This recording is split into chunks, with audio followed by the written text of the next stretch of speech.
A few moments later. Welcome to my daily vlog mga ka-eme!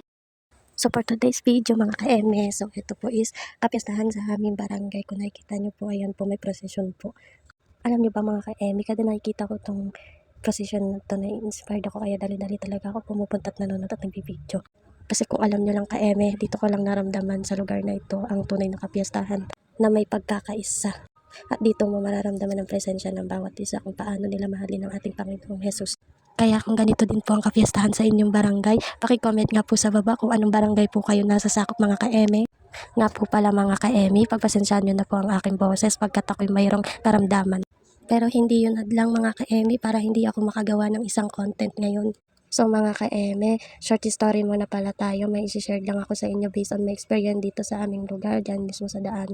Kasi 1 week before ang procession na to, may nangyari sa daan, isang disgrasya na ikinasawi ng isang lalaki dahil ang lalaki daw ay angkas sa isang motor na sobrang lasing at sa sobrang bilis ng patakbo siya ay nahulog na kabitaw sa nagmamanehong motor, kaya ang ulo niya ang naapektuhan kaya agad ito ay namatay. Launan ng madaling araw nangyari yung aksidente na yun yung kasagsagaran na lumabas kami ng aking partner upang kumain sa labas, midnight snack ng bag.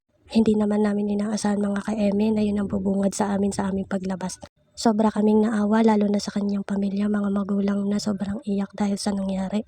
Kaya mga ka-eme, pag lasing tayo ay matulog, wag na tayong maglibot, lalo na kapag nakamotor. Dahil sobrang delikado talaga mga ka-eme.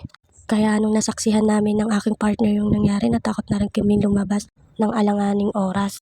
Kasi hindi natin alam kung kailan darating ang disgrasya. So once na dumating ang disgrasya, hindi natin mapipigilan yun at hindi na natin maibabalik kung anong mangyari sa atin.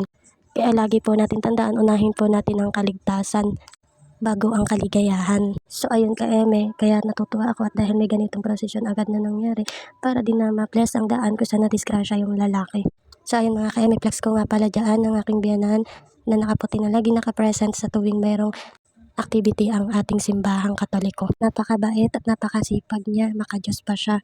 Kaya masasabi ko swerte ako sa biyanan ko ngayon. Kaya mahal ko siya, pati ang kanyang anak ay mamahalin ko ng lubos sa kahit anong pagsubok. So hanggang dito na lang po. Salamat mga ka-eme. Eme mo!